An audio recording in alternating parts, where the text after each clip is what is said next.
आणि ब्रेकनंतर राज्यभरातल्या आणखी काही बातम्यांचा घेऊया वेगवान आढावा। ठाणे भिवंडी कल्याणला जोडणाऱ्या मेट्रो 5ला मंजुरी मिळाली आहे। MMRDAच्या आजच्या बैठकीत हा निर्णय घेण्यात आला। मुख्यमंत्री देवेंद्र फडणवीस यांनी ही घोषणा केली। यावेळी मुंबई मेट्रोच्या कॉरिडॉरच्या चिन्हाचंही त्यांच्या हस्ते अनावरण झालं। ठाणे कल्याण मेट्रो सोबतच MMRDAच्या बैठकीत मेट्रो 6च्या विस्तारीकरणालाही परवानगी मिळाली आहे। स्वामी समर्थ नगर ते विक्रोळी व्हाया जोगेश्वरी असा हा मार्ग असेल। शिवाय दहिसर पर्यंतची मेट्रो मीरा भाईंदर पर्यंत नेण्याची घोषणाही मुख्यमंत्र्यांनी यावेळी केली। दिवाळी जवळ येऊन वर्षही सरत आला तरी कल्याणकरांची धुळवड संपत नाहीये।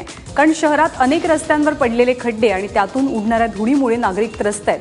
कल्याण डोंबिवली मनपाच्या वतीने अनेक रस्त्यांचं काँक्रिटीकरण सुरू आहे, पण या कामाची गती गोगलगायची आहे। परतीच्या पावसाने तर या रस्त्यांची वाट आणखीनच बिकट केली आहे। या खराब रस्त्यांचा परिणाम प्रचंड वाहतूक कोंडी, रस्ते अपघाताबरोबरच आता नागरिकांच्या आरोग्यावरही होऊ लागलाय।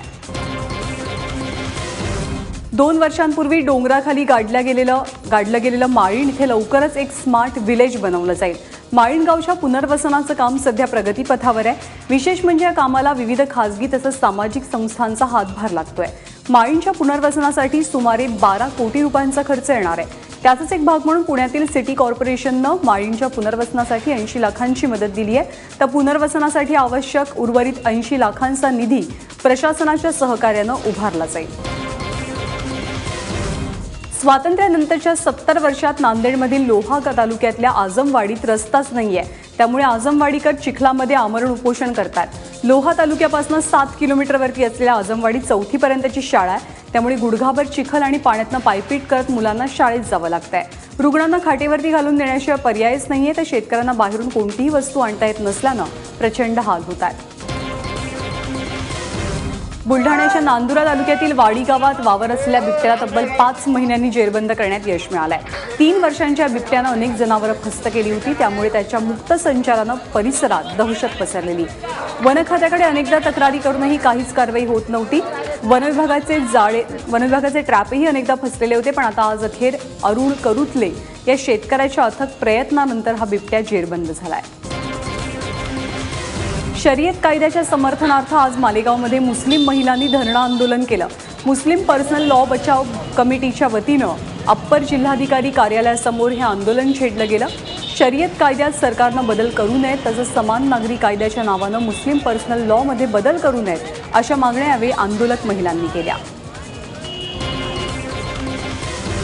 सोलापूरमध्ये खासगी प्रवासी वाहतूक करणाऱ्या बसनं धडक दिल्यामुळे एका विद्यार्थ्याचा जागीच मृत्यू झाला। अमन सैफुद्दीन शेख असं या 15 वर्षीय विद्यार्थ्याचं नाव आहे।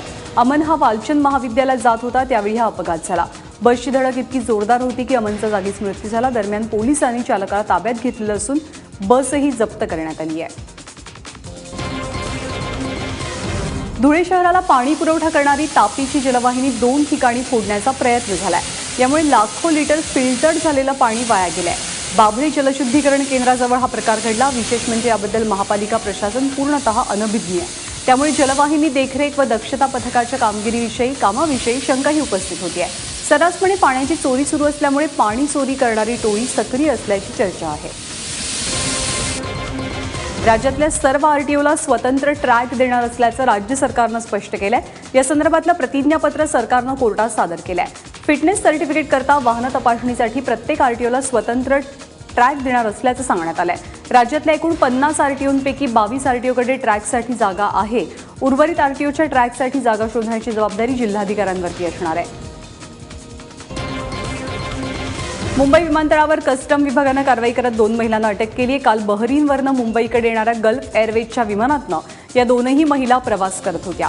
त्यांच्याजवळ जवळपास 15 लाखांचं सोनं, 1.5 लाख रुपये किमतीचे 4 सॅमसंग फोन आणि 1 आयफोन तर 16 लाखांचं इतर सामान जप्त झालंय। शिवांगी पाटोदिया आणि शावानी राज अशी या 2 महिलांची नावं आहेत।